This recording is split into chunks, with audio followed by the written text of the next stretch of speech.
mon thème, et il est évident qu'il est très vaste. Il y a énormément de choses à dire, mais mon thème sera le salut.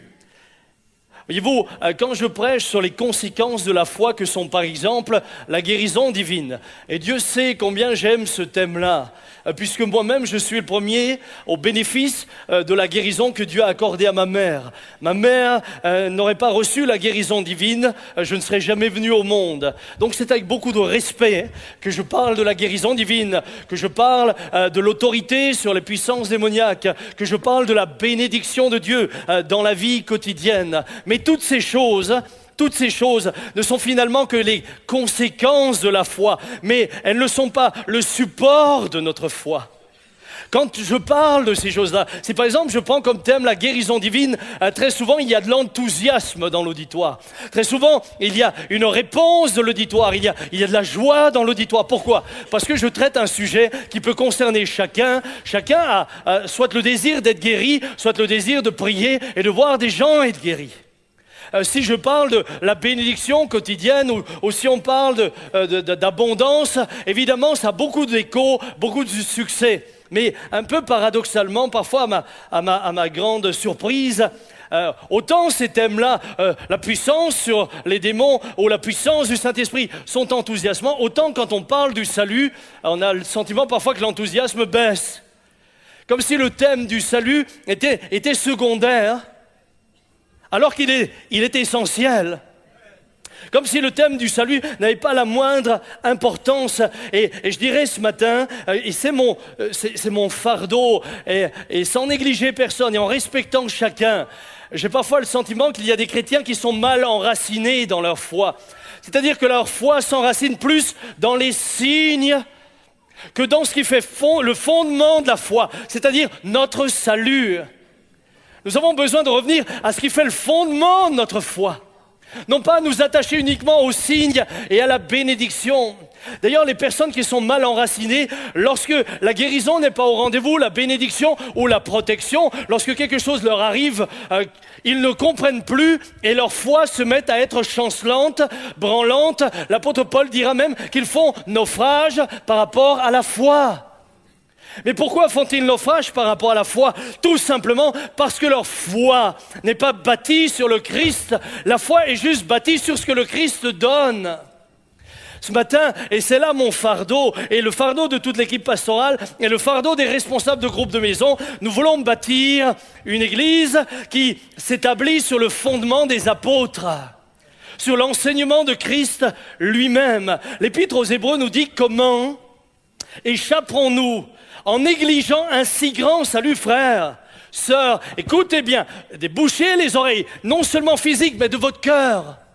Comment échapperons-nous en négligeant un si grand salut qui, annoncé d'abord par le Seigneur, nous a été confirmé par ceux qui l'ont entendu, Dieu, appuyant leur témoignage par des signes, des prodiges et divers miracles et par les dons du Saint-Esprit distribués selon sa volonté. Remarquez, et c'est essentiel, Dieu appuyant leur témoignage par des signes, des prodiges et divers miracles et par les dons du Saint-Esprit. Mais de quel témoignage s'agit-il ?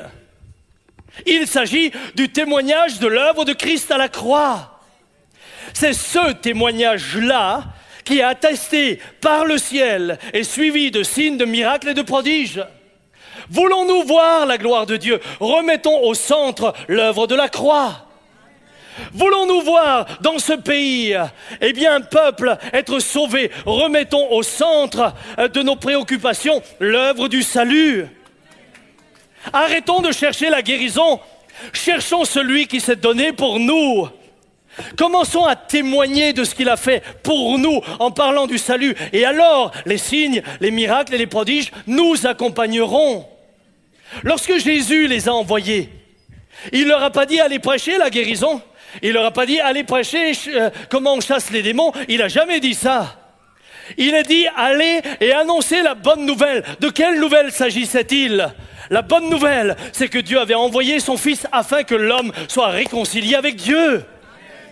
Et en conséquence, quand il prêchait, il ne prêchait jamais la guérison. Est-ce que vous avez trouvé une seule prédication dans l'Écriture où vous voyez les disciples expliquer comment quelqu'un a été guéri ? La seule fois où ils le font dans le livre des Actes, c'est quand le boiteux est guéri. Et vous savez pourquoi ils le font? Pour leur expliquer tout le plan du salut.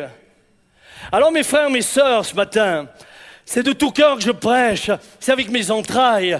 Et que j'aimerais dire, mais nous sommes appelés à reposer les fondements de la foi afin que notre foi soit solidement établie sur l'enseignement des apôtres et l'enseignement de Christ lui-même.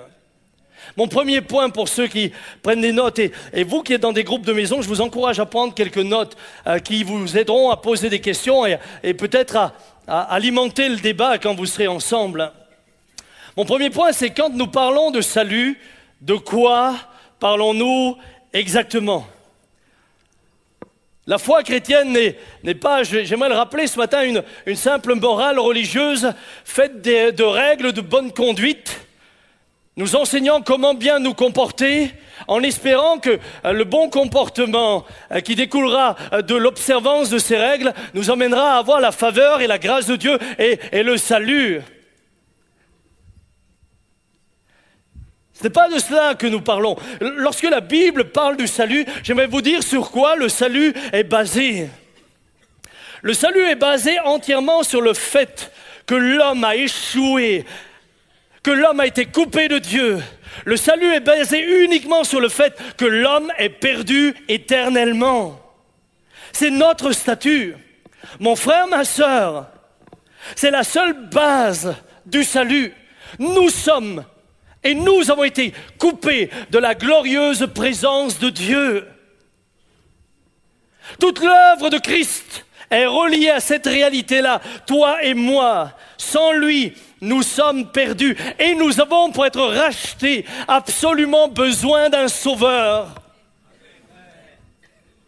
Il n'y a aucun autre nom, disent les apôtres, donné aux hommes par lequel ils puissent être sauvés que le nom de Jésus. Aucun autre. Et ce matin, nous avons dit, annoncez-le, proclamez-le. Proclamez quoi? Annoncez quoi? C'est justement cette œuvre qu'il est venu accomplir afin que nous puissions retrouver la communion avec Dieu. D'ailleurs, remarquez, lorsque Jésus viendra au monde, alors que l'ange parle à Joseph, l'ange ne lui dit pas « tu l'appelleras le grand médecin qui guérit tous les malades ». L'ange ne lui dit pas « tu l'appelleras le puissant qui a autorité sur tous les démons ». L'ange lui dira « tu lui donneras le nom de Jésus ». C'est-à-dire Yahvé sauve, car c'est lui qui sauvera son peuple de ses péchés. Voilà le nom qu'il lui a donné, le nom de Jésus. Yahvé sauve, car c'est lui qui sauvera son peuple de ses péchés. Mon frère, ma sœur, la seule raison pour laquelle Christ est venu, c'est pas pour que nous vivions dans l'abondance, dans des voitures rutilantes, que jamais rien ne nous arrive, que nous soyons toujours en bonne santé du 1er janvier au 31 décembre, même s'il fait ces choses. Ce n'est pas l'objectif. Le premier objectif, c'est que le salut se base sur le fait que nous sommes et nous étions tous absolument perdus. Le problème, c'est que beaucoup de gens ne le croient pas. Le monde autour de nous ne le croit pas. Le monde autour de nous ne croit même pas qu'il y a une éternité pour certains.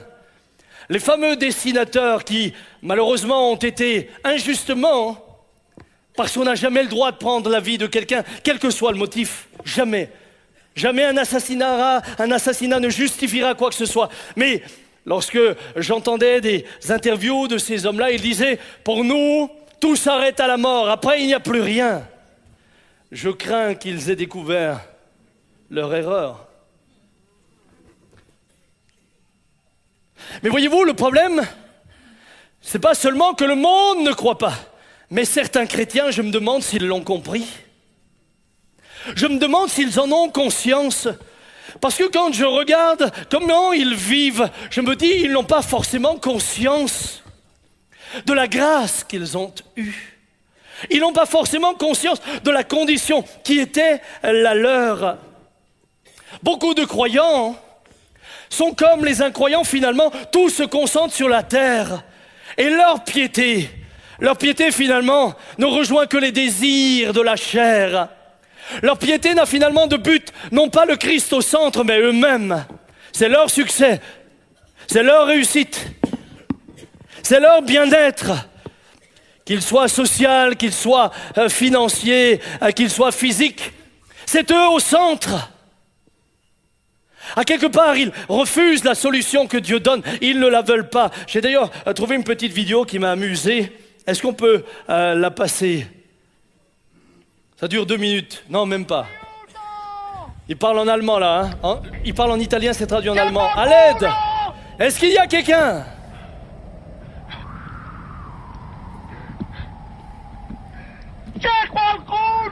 Est-ce qu'il y a quelqu'un?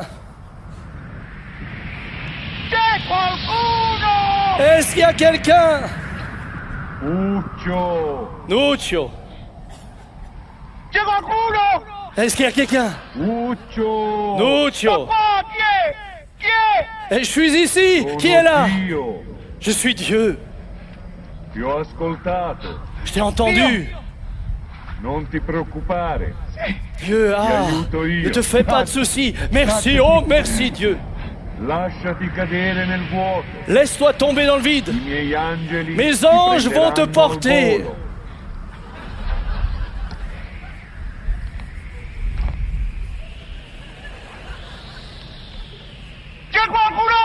Est-ce qu'il y a encore quelqu'un d'autre qui serait là? Est-ce qu'il y a encore quelqu'un d'autre en dehors de Dieu qui serait là? C'est ça la réalité. C'est ça la réalité. C'est pas que Dieu parle pas, c'est pas que Dieu n'a pas donné une solution à l'homme, c'est l'homme qui veut pas de sa solution. Parce que sa solution demande la foi. Parce que sa solution engendre un changement de comportement et de vie. Mes amis, le moyen que Dieu a choisi est de donner son Fils, car quiconque invoquera le nom du Seigneur sera sauvé. Comment donc invoqueront-ils celui en qui ils n'ont pas cru? Et comment croiront-ils en celui dont ils n'ont pas entendu parler? Et comment en entendront-ils parler s'il n'y a personne qui prêche? Un homme qui n'a pas conscience de sa perdition ne cherche pas le secours. Vous savez, très souvent vous vous rendez compte que les gens cherchent du secours, par exemple lorsqu'ils se noient. Quand ils se noient, vous n'avez pas besoin de les convaincre qu'ils ont besoin d'aide. Tu n'as pas besoin de leur dire, t'es sûr que tu as besoin d'aide? Le gars il hurle, au secours, parce qu'il a conscience qu'il va mourir. Il a conscience qu'il va se perdre. Il a conscience, au secours! Et quand tu lui envoies la bouée, elle est rose, elle est verte, il ne va pas dire, pas la rose, la verte. Il prend celle qui vient, il s'y accroche, il s'y agrippe et il ne te la lâche plus. Pourquoi? Parce qu'il a conscience. Comment Dieu a-t-il choisi que le monde qui nous entoure prenne conscience de sa condition? Nous venons de le lire par la prédication de la foi. C'est pas la prédication, mon frère, c'est par le témoignage. Il témoignait du salut accordé par Dieu au travers de Jésus et Dieu confirmait sa parole.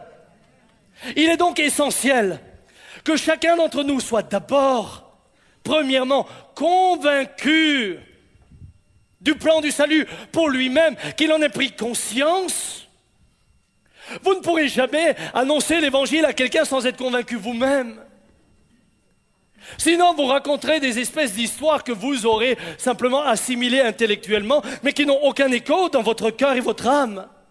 Vous avez besoin, et j'ai besoin, de savoir que j'étais pleinement perdu, afin de mesurer la grâce du salut et ensuite l'annoncer. Et si nous voulons que ce message soit également partagé dans les jours qui viennent, dans les groupes de maison, c'est pour que chacun l'assimile, le comprenne. Comment vouloir expliquer à quelqu'un le salut si moi-même je n'en ai pas saisi la portée?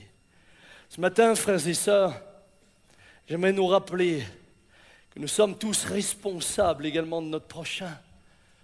Ton fils et ta fille sans Christ sont perdus. Mes enfants sans Christ sont perdus. Ton voisin est perdu. Ta voisine est perdue. Oui, mais il fait des actes de piété. Personne ne peut par des actes de piété être réconcilié. Nous avons la fonction d'ambassadeur avec Dieu. Soyez donc avec Christ réconciliés. Ce matin, chacun d'entre nous devrait tout d'un coup saisir. Mais le message que je porte est sûrement le plus important que ceux qui sont autour de moi puissent entendre. Et en même temps que chacun puisse réaliser, mais j'ai une responsabilité, non seulement face à mon prochain, mais face à Dieu. Si je me tais, vous savez ce que la Bible dit? Si nous nous taisons, c'est les pierres qui crieront. Et aujourd'hui, eh bien, il me semble que parfois les pierres crient. Il y a des découvertes récentes en archéologie qui font parler la Bible. Là où les hommes se taisent, c'est l'archéologie qui parle. Mais moi, je ne voudrais pas un jour arriver en disant « Samuel, tu n'as pas parlé. Les pierres ont parlé à ta place. Je veux annoncer cette bonne nouvelle parce que je suis convaincu de cette bonne nouvelle. » Deuxième point, permettez-moi de parler rapidement de l'origine du péché. Excusez-moi, le casque, il est un peu... Voilà, ça va mieux. De l'origine du péché, c'est mon deuxième point.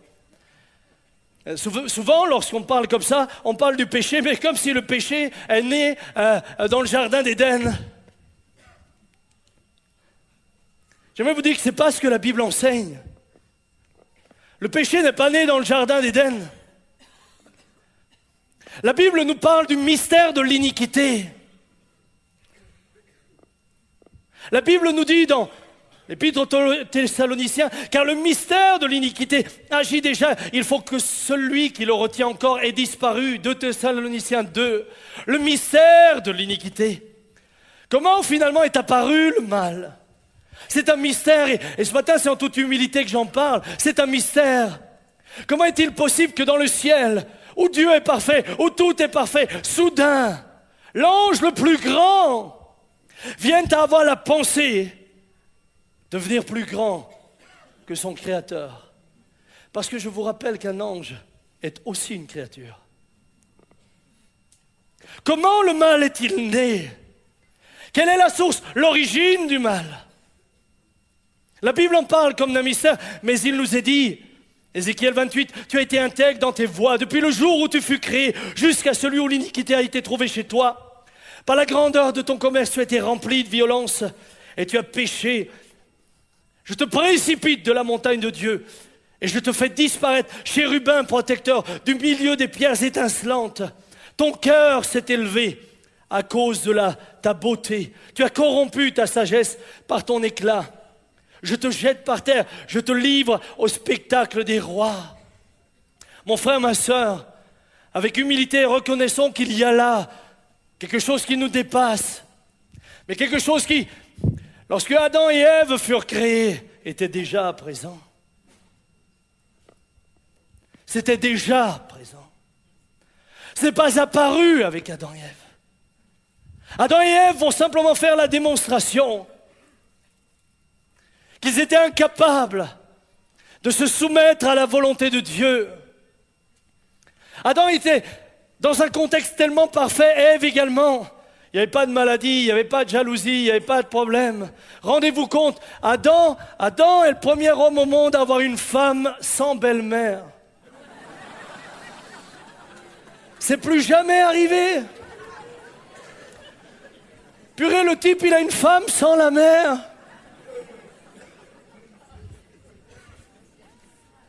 Encore, il aurait pu prétexter, la belle-mère m'a énervé, j'ai mangé dans le fruit, etc. Non, tout était parfait. Mais qu'est-ce qui se passe? Le mystère de l'iniquité. Souvent les gens me disent, ah mais pourquoi Dieu est venu planter cet arbre, etc. Le mal était déjà là. Et Dieu savait que tôt ou tard, l'homme serait confronté au mal. Et maintenant, il va le mettre en position, non pas de tentation, mais simplement de confiance. Crois-tu que je t'aime? Crois-tu que j'ai tout fait pour toi, tout créé pour toi, pour le mieux? Et celui qui incarne le mystère de l'iniquité, celui qui incarne le mal viendra dans le jardin. Il était là avant le jardin, il y viendra. Et là remettra en question l'amour de Dieu pour sa créature. Comment le remettra-t-il en question? En lui laissant croire que Dieu ne voulait pas qu'il devienne comme lui. Comme si Dieu voulait nécessairement le tenir dans une forme d'ignorance. Et l'homme va céder. Il y a là une révolte. Elle est émotionnelle, elle est affective. Mais il y a une révolte également dans le cœur de l'homme qui est intellectuelle. Elle est réfléchie, elle est voulue. Ève a réfléchi. Elle a réfléchi. Le péché est le résultat d'une volonté intellectuelle, d'une volonté morale et d'une volonté affective. Le péché nous touche dans toute notre dimension. Et c'est pourquoi, nous sommes aujourd'hui à cause d'Adam. Tous contaminés par ce mal qu'est le péché. Souvent les gens me disent, ah oui mais Adam, si j'avais été à la place d'Adam, j'aurais pas cédé. Dis-moi combien de fois tu as cédé à la tentation? Tu as mangé combien de fois le fruit? On est tous en train de juger Adam et de lui tirer dessus. Mais combien de fois nous-mêmes avons-nous cédé au péché? Tous, dit l'Écriture, tous ont péché, sont privés de la présence glorieuse de Dieu. C'est ça le drame de l'humanité. Privés de la présence glorieuse de Dieu. Mais quoi, dira Paul au verset 9? Sommes-nous les Juifs supérieurs aux autres? Pas du tout. J'ai déjà démontré que tous Juifs et non-Juifs sont également sous la domination du péché. Il n'y en a pas un, pas même un seul.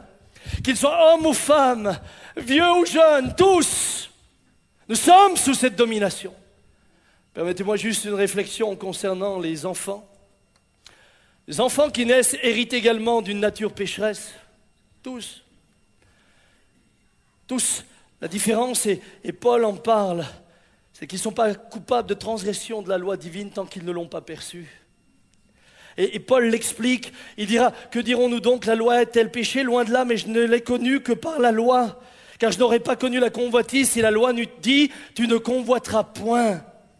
Et le péché saisissant l'occasion produit en moi par le commandement toutes sortes de convoitises. Car sans la loi, le péché est mort. Pour moi, étant autrefois sans loi, je vivais. Mais quand le commandement vint, le péché reprit vie et je mourus. Et c'est le cas de l'enfant. L'enfant n'est pas... L'enfant qui est un être, l'enfant, le bébé n'est pas conscient. C'est pourquoi je crois à la justice et à la grâce de Dieu. Des millions d'enfants avortés, je ne crois pas qu'ils soient en enfer. Ils n'ont même pas pu choisir. Ils ont été condamnés comme ça. On leur a refusé la vie, on leur refuserait l'éternité. Notre Dieu est d'abord un Dieu d'amour. Notre Dieu est un Dieu de justice. Notre Dieu est un Dieu saint. Le seul qui soit né sans péché, purement sans péché, c'est Christ lui-même. Alors troisième point, qu'est-ce que le péché? Nous avons parlé là de son origine. Laissez-moi vous donner une définition très simple dans 1 Jean 3, 4. Quiconque pêche transgresse la loi, et le péché est la transgression de la loi. Le péché est la transgression de la loi. Là où il n'y a pas de loi, il n'y a pas de transgression. Une image. Pourquoi est-ce que je reçois parfois, et je ne comprends pas, des amendes à la maison?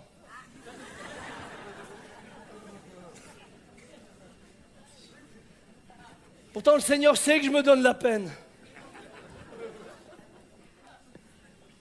Et parce qu'il y a des lois, parce qu'il y a un code de la route.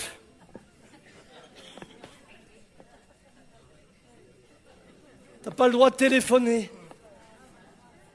L'autre jour, je ne savais même plus si je peux conduire parce qu'on a dit « Vos mains n'ont pas le droit d'être occupées ». Alors, je ne savais pas si j'ai le droit de le tenir, le volant ou pas.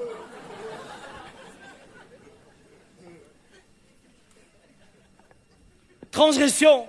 Mais parce qu'il y a une règle. Vous savez, c'est cet homme qui brûle le feu rouge. Il y a le policier qui siffle. Oui. Pardonnez-moi. C'est un vieux policier avec un vieux sifflet. Voilà. Et il arrête le contrevenant et lui dit « Alors, le feu rouge, vous ne l'avez pas vu ?» Il dit « Si, c'est vous que je n'avais pas vu. »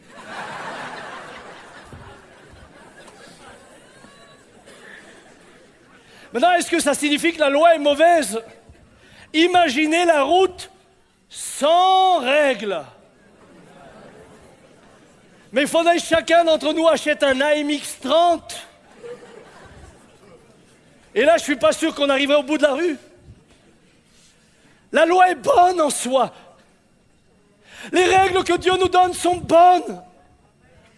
Elles permettent au bien vivre ensemble. Jamais comme aujourd'hui on a parlé du bien vivre ensemble. Maintenant, on revient même à l'école à apprendre aux enfants à dire bonjour, je m'excuse. Mais ça faisait partie, à mon époque, de ce qui était naturel. Et on n'avait même pas besoin de me l'apprendre. Mon père disait merci Samuel. Ma mère disait Vetaini.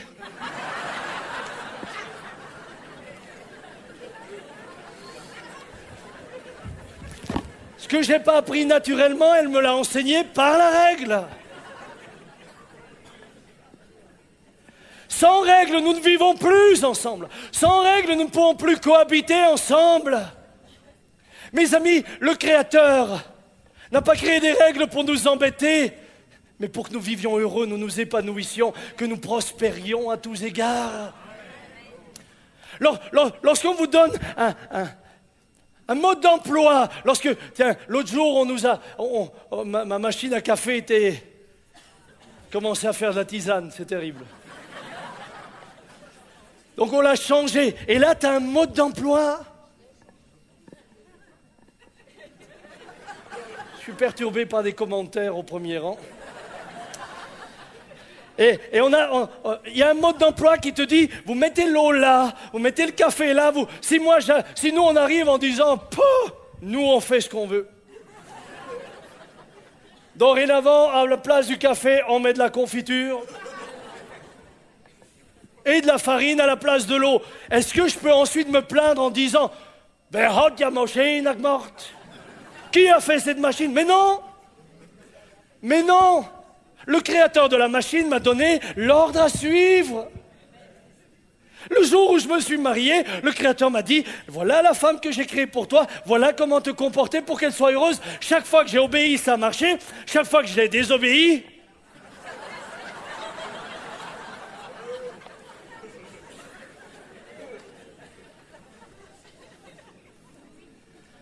le péché, c'est donc cette désobéissance à la volonté révélée de Dieu. C'est ça le péché. Qu'il s'agisse d'une faute d'omission. Quand je peux faire le bien que je pourrais faire et que je ne le fais pas, j'ai péché, dit l'Écriture. Ça, c'est l'omission. Ou que ce soit une faute de commission, c'est-à-dire qu'en étant conscient, je le fais quand même. Et je suis parfois surpris de voir les croyants pécher volontairement. C'est même pas de l'omission, c'est de la commission. C'est je le fais. C'est je vais imposer ce que je veux à Dieu. Le péché, c'est le rejet de Dieu dans nos vies. Et chaque fois que nous péchons, frères et sœurs, eh bien nous péchons contre Dieu en le rejetant. C'est notre rébellion face à son plan. Il est dit quiconque pêche s'oppose à la loi de Dieu, car le péché est la révolte contre cette loi.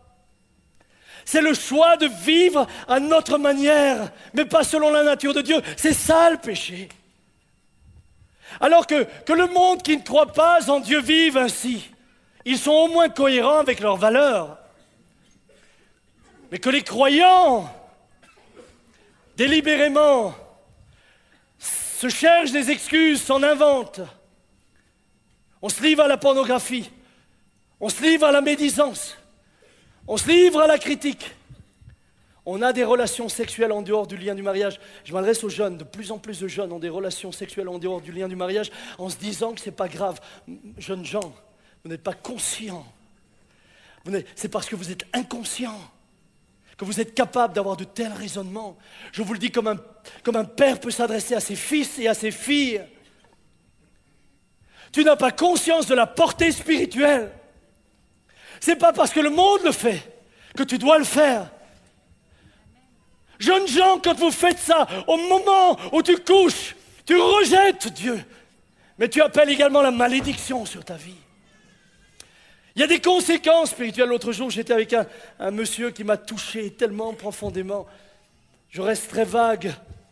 Mais il m'a touché, il m'a dit, monsieur, dans ma vie, j'avais un grand défaut. Il ne m'a même pas dit monsieur, il m'a dit Samuel, j'avais un grand défaut. J'avais une passion, c'est les femmes. C'est les femmes. Et quand je voyais une femme, il me disait que c'était presque une maladie. Il dit aujourd'hui, je suis un homme âgé. Et si je regrette une seule chose dans ma vie, c'est tout ça. Je vous envie à avoir une épouse à laquelle vous êtes fidèle. Jeunes gens, il y a une bénédiction à aimer une femme. Mais il y a une bénédiction plus grande à être fidèle à celui qui s'est donné pour toi. Jeune femme, il y a une bénédiction immense à aimer qu'un homme. Mais il y a une bénédiction plus grande encore à plaire à Dieu. Dans l'absolu, et dans son sens strict, le mot péché est une traduction de l'hébreu hata qui signifie rater la cible, manquement ou déviation d'une cible. En d'autres mots, Dieu a fixé une cible pour l'homme et sa cible est la meilleure. Le centre de ce que Dieu a fixé pour toi, c'est le plein épanouissement dans tous les domaines. Mais notre péché nous a fait rater la cible. Et le plan du salut consiste à voir le Sauveur venir pour redresser la trajectoire. J'ai là toute une série de mots en hébreu et en grec. Je donne toutes mes notes in extenso à tous les responsables. Vous aurez tous les termes, vous pourrez les réfléchir, les retravailler. J'aimerais également rappeler que des questions ont été faites par Jean-Marie, mais vous pouvez encore en formuler d'autres, vous pouvez en faire d'autres. Notre but, c'est vraiment que chacun qui vienne puisse repartir au bout de ce mois en étant clair, non seulement sur sa situation, mais sur ce que Dieu veut pour lui et pour elle et pour l'éternité. 4e point, quelles sont les conséquences du péché ? Première conséquence, et c'est finalement la conséquence de toutes les autres, nous sommes privés de la gloire de Dieu. L'être humain est privé de la gloire de Dieu. Vous voulez voir les conséquences de ce que la gloire de Dieu qui est enlevée produit ? Regardez le monde dans lequel nous sommes. Regardez, même les croyants ne savent plus où ils en sont. S'ils n'avaient pas Christ, ils ne sauraient plus. Le monde ne sait plus. Entre les enfants à qui on dit tu as beau être de sexe féminin ou masculin, ça ne détermine pas encore ce que tu seras. Lorsque des enfants ont deux papas, deux mamans, etc., avec tous les débats qu'il peut y avoir autour, mais j'aimerais vous dire que le monde lui-même ne sait plus où il en est. Le monde lui-même se perd. Relation rompue avec le Créateur. Écoutez bien, et j'appuie là-dessus ce matin. Il dit alors, ils entendirent la voix de l'Éternel, Dieu, qui parcourait le jardin vers le soir. Et l'homme et sa femme se cachèrent loin de la face de l'Éternel Dieu, au milieu des arbres du jardin. Est-ce que je peux vous dire quelque chose ce matin ? Les premiers qui ont péché, c'était des croyants. Dis à ton voisin, les premiers qui ont péché, ce n'étaient pas des incroyants, c'était des croyants. Adam et Ève croyaient en Dieu, ils le voyaient. Ils parlaient avec lui tous les jours. Nous, souvent, on pense aux incroyants. J'aimerais vous dire que la Bible dit que le jugement commence par la maison de Dieu. On pense toujours aux autres, mais c'est chez moi que ça commence. Combien de chrétiens ne vivent plus dans la communion avec Dieu ? Combien de chrétiens sont secs alors ils disent « je traverse un désert ». Tu ne traverses pas un désert. Souvent, tu vis dans le péché. Et Dieu te résiste. Et Dieu se retire. Et soudain, tu es comme Israël. Tu es dans la bataille contre les Philistins. Dans 1 Samuel, il y a la bataille contre les Philistins. Israël monte à la bataille. Et là, ils se disent, on va amener l'arche de l'Éternel. Et l'arche de l'Éternel va nous donner la victoire. Ils étaient devenus superstitieux. Ils avaient oublié que la présence de Dieu ne dépendait pas d'un coffre. La présence de Dieu dépendait d'abord de l'obéissance à Dieu. Les Philistins étaient aussi superstitieux qu'eux, parce qu'en voyant le coffre arriver, ils eurent peur. Mais c'était de la superstition, et il y a des chrétiens superstitieux aujourd'hui. Ils se disent, parce que je lis la Bible et je prie un coup, Dieu est avec moi, c'est pas vrai. C'est pas vrai. Tu peux être comme Israël, avec l'arche de l'Alliance, et perdre, et ce jour-là, 30 000 tombèrent.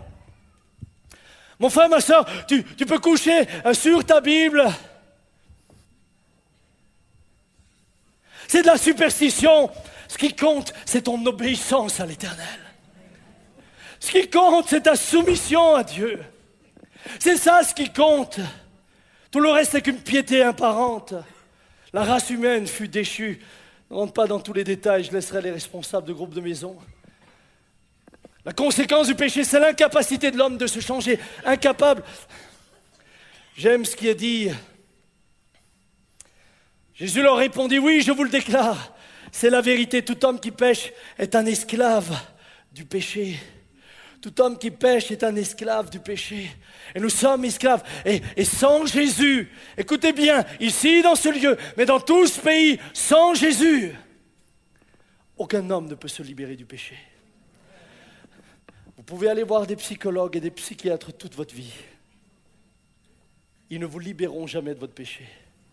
Ils essayeront peut-être à vous aider à maîtriser votre mauvaise nature, mais le salut ne vous emmène pas à la maîtrise de votre mauvaise nature, le salut vous emmène à une nouvelle nature. À une nouvelle nature.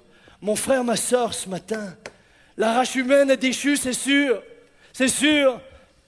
Regardez, nos enfants, même quand ils étaient petits, moi je leur ai jamais appris à mentir. Jamais, je leur ai jamais donné un cours sur le mensonge. Je me souviens un jour je ne sais pas s'il est là ce matin, Josué.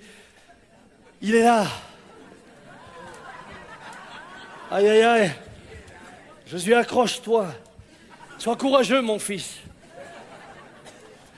Je ne sais pas, il avait... Et c'est là le problème. C'est que le péché entraîne la culpabilité et la condamnation.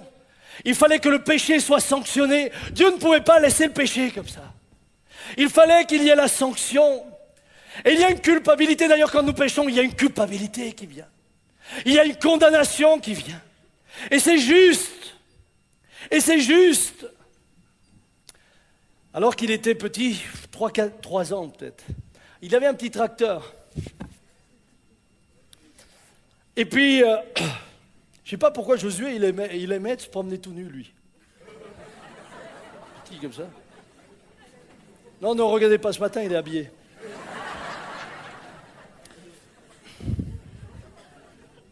Et c'est là que j'ai découvert la nature pécheuse de l'homme.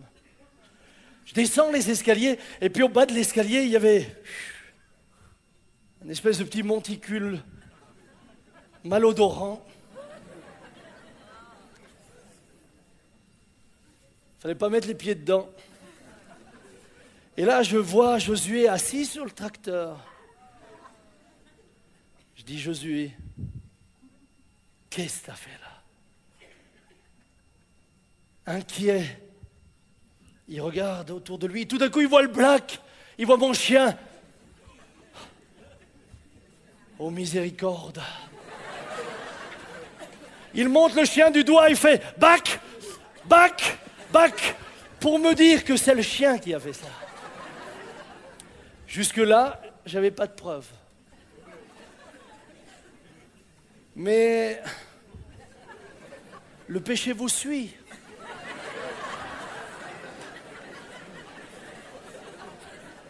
Quand il s'est levé de son petit tracteur, le méfait lui restait collé à la peau.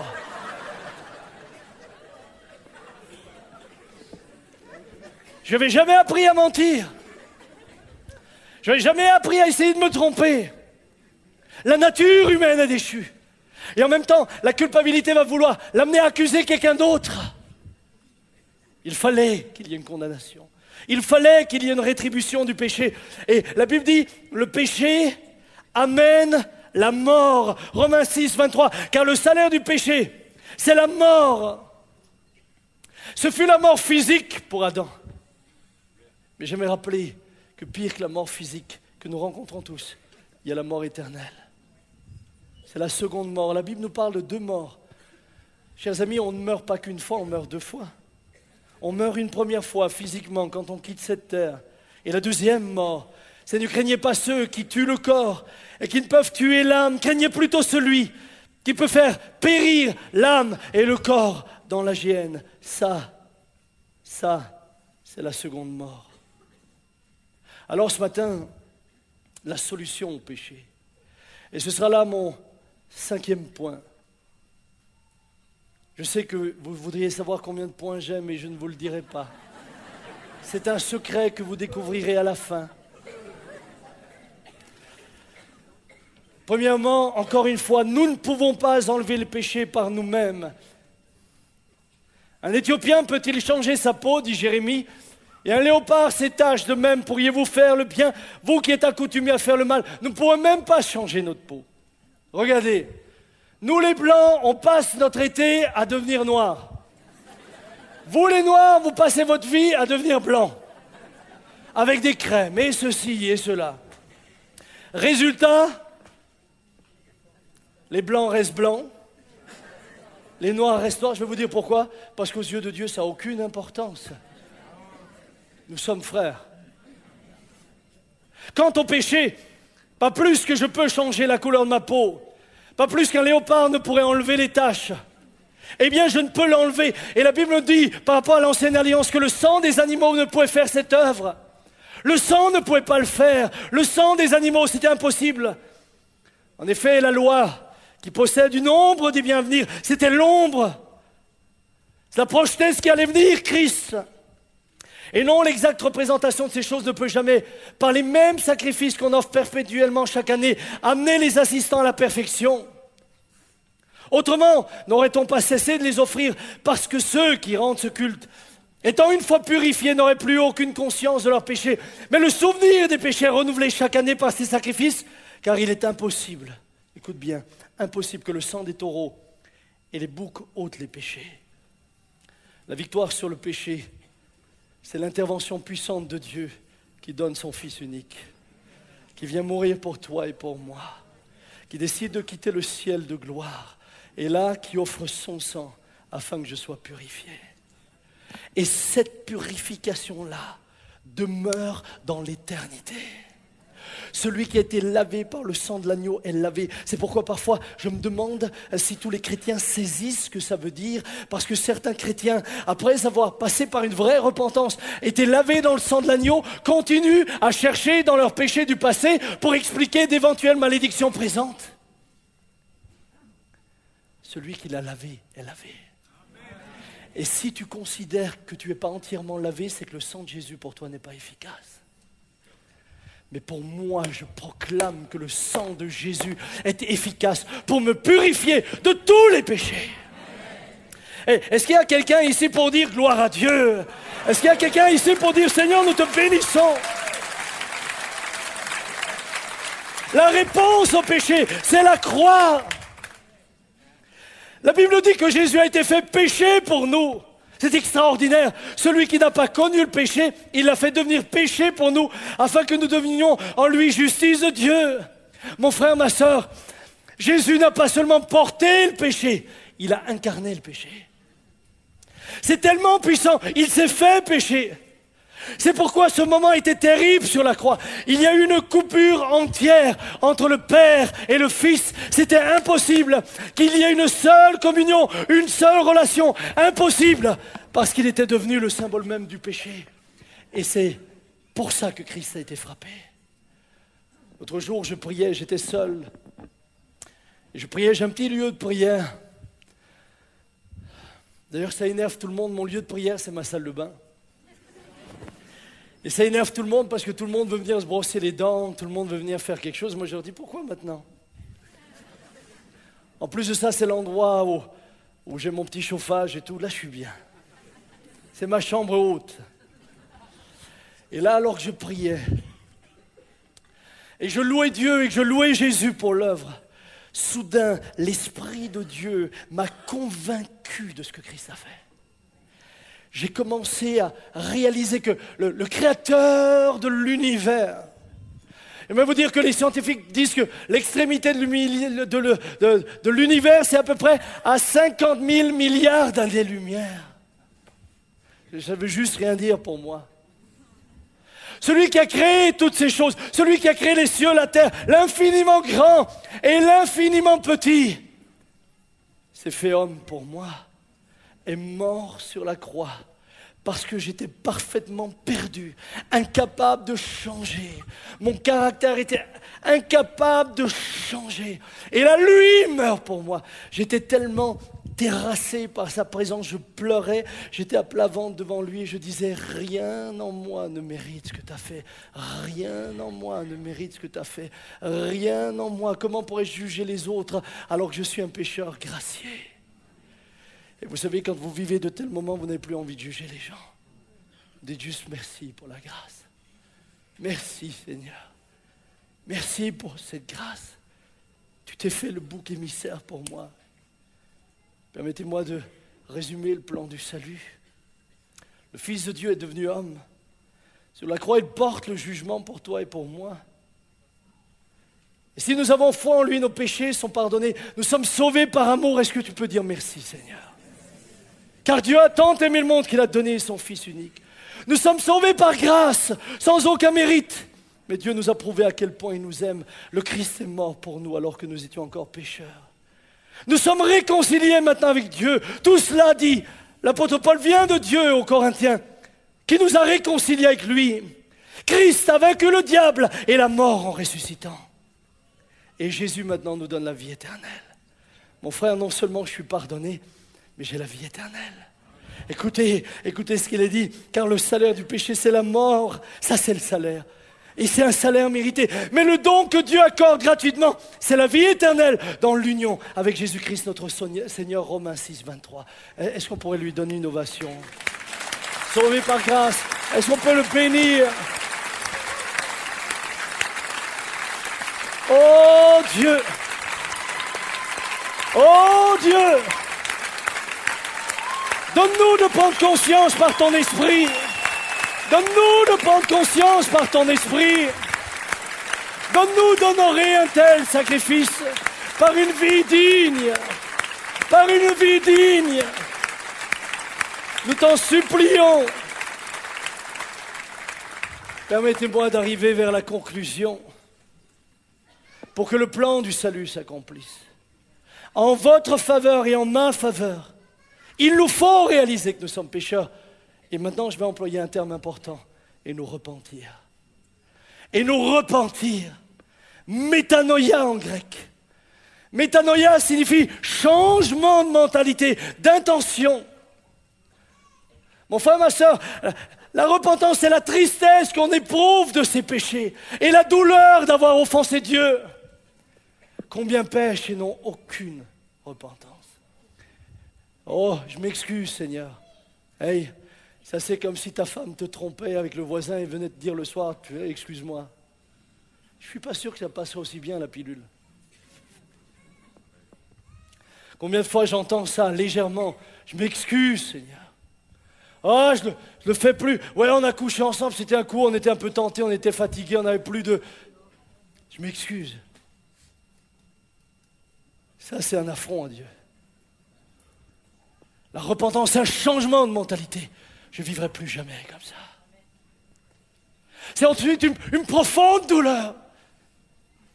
Celui qui s'est fait pécher pour moi, je suis en train de le crucifier une deuxième fois en péchant contre lui. Mon frère, ma soeur, ce matin, j'aimerais dire que la repentance, ce n'est pas un conseil que je vous donne ce matin, c'est une nécessité. C'est une nécessité. C'est la foi et la condition essentielle du salut. J'aimerais vous rappeler, elle doit être accompagnée d'une vraie repentance. On ne peut pas seulement dire je crois. Je crois emmène une vraie repentance. Le Saint-Esprit est attristé quand tu pèches. La Bible nous dit que le Saint-Esprit est attristé. Et quand nous nous repentons, il vient nous convaincre. La conviction de péché, c'est la tristesse du Saint-Esprit qui se répand en nous. Non, ce n'est pas de la culpabilité, ce n'est pas de l'autoflagellation, ça c'est du cinéma. Mais quand la tristesse de l'Esprit, qui lui a été blessé par nos péchés, vient sur nous, là nous connaissons une vraie repentance. Qui engendre de vrais changements, desquels la Bible dit, on ne se repent jamais. Mais c'est nécessaire. La prédication des apôtres, c'était « Repentez-vous ». C'était « Si vous ne vous repentez pas, vous périrez tous également ». Ça, c'est la prédication des apôtres. Bien-aimés, arrêtons de jouer à l'église, arrêtons de jouer à la vie chrétienne. Rappelons-nous de quoi nous sommes bénéficiaires. Reconnaissons qui nous sommes et ce que nous avons fait. Et changeons de voie, car la repentance nous amène à la confession. Je suis pécheur. Mais elle nous amène également à produire des fruits dignes de cette repentance. Elle nous amène à l'abandon du mal. Mon frère, ma soeur, tu ne peux pas être chrétien et continuer à picoler. Tu ne peux pas être chrétien et de temps en temps avoir un coup dans l'aile. Tu ne peux pas être chrétien et de temps en temps manger jusqu'à ce que tu exploses. Parfois, certains disent, frère, priez, j'ai mal au foie. Je dis, mange moins. Je n'ai pas dit, attendez, des gens souffrent du foie, ça n'a rien à voir avec ça. Hein? Frère, j'arrive plus à respirer, mes poumons, t'es même pas dehors. Ah, ça fait du bien, un peu d'oxygène, ya, oxygène.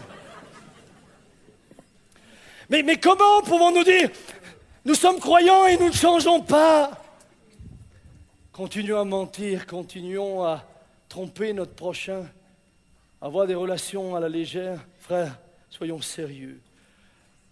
La repentance engendre une complète soumission à Dieu, pas une demi-soumission, une complète. C'est un renoncement à nous-mêmes. Et ça nous amène à cette question, Seigneur, que veux-tu que je fasse? Et puis, je termine, la repentance t'emmène à la persévérance dans une attitude constante de repentance, à la persévérance. À la persévérance, ce n'est pas juste un jour un regret, c'est chaque jour que tu décides d'honorer ton Dieu. Lorsque nous prenons la Sainte Seine, nous nous souvenons de ce qu'il a fait pour nous. Vous savez quelle est la meilleure manière de vivre pour lui? C'est de l'honorer dans notre quotidien. Fermons nos yeux un instant. Pendant que les musiciens viennent, merci. Alors que les yeux sont fermés, alors que vous allez avoir l'occasion de repartager ça dans vos groupes de maison, alors que je souhaite vraiment que l'Église prenne conscience que l'œuvre accomplie par Christ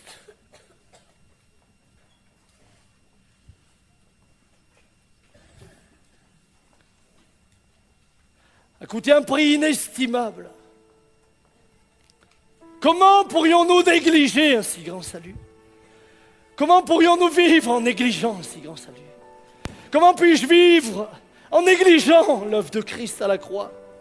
Comment puis-je continuer à pécher en négligeant cette œuvre? Ce qui vous donnera la force, c'est votre amour pour Christ.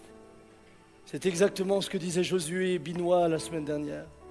Votre amour pour Jésus, votre respect pour Christ, votre respect pour son œuvre vous amènera à ne plus vouloir pécher.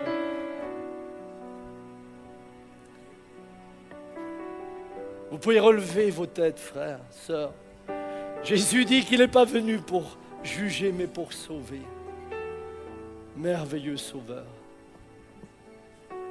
Nous sommes passés des ténèbres à la lumière, de la puissance de Satan à Dieu et de la mort à la vie. La conversion, c'est un changement de direction. Avant, je m'éloignais de Dieu et marchais dans les ténèbres et de plus en plus dans les ténèbres. Par la repentance, je tourne le dos aux ténèbres et je marche dans la lumière. C'est le début d'une vie nouvelle. Pierre, appelé au filet, va vivre une vie nouvelle. Zachée, voleur invétéré, dans sa repentance va changer de vie. Saul de Tarse, persécuteur des chrétiens, deviendra lui-même un persécuté pour l'évangile. La Samaritaine, homme qui avait eu de multiples maris, mais dont aucun n'était le sien, après sa rencontre avec le Christ, deviendra le premier évangéliste dans son village et annoncera la bonne nouvelle. J'étais en route vers la perdition et l'enfer. Je suis maintenant en route vers le ciel. Peux-tu dire ça là où tu es? J'étais en route vers la perdition et l'enfer. Je suis maintenant en route vers le ciel. Tous les effets de la chute d'Adam ont été annulés. L'honneur de Dieu est maintenu ce matin. Sa sainteté est satisfaite et sa gloire est manifestée. Ce matin, j'aime vous dire, frère, à la culpabilité de l'homme, Dieu répond par la justification et à sa corruption par la sanctification. Que le nom de l'Éternel soit béni. Pouvons-nous prier ensemble et dire, Seigneur, nous ne voulons plus jamais négliger un si grand salut. Plus jamais négliger un si grand salut. Dans notre vie quotidienne, Commencez à prier là où vous êtes. Commencez à lui dire, Seigneur, plus jamais nous ne négligerons. Alors que nous sommes au terme de cette matinée, au terme de ce message. Jamais plus, Seigneur, nous négligerons.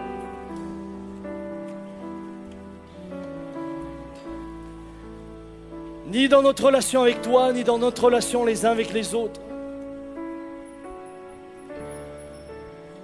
Nous ne jugerons plus à la légère. Nous voulons faire grâce comme tu nous as fait grâce, aimer comme tu nous as aimés. Et nous voulons maintenant marcher en nouveauté de vie. Père, notre prière, que ce soit comme les disciples qu'on a appelés chrétiens, en les voyant vivre, parce qu'on voyait en eux le Christ. Que les gens qui nous voient vivre voient des hommes et des femmes de Dieu. Pouvons-nous nous lever ensemble et chanter ce cantique ensemble? C'est toi, Jésus, que je veux louer. C'est toi, Jésus, que je veux remercier.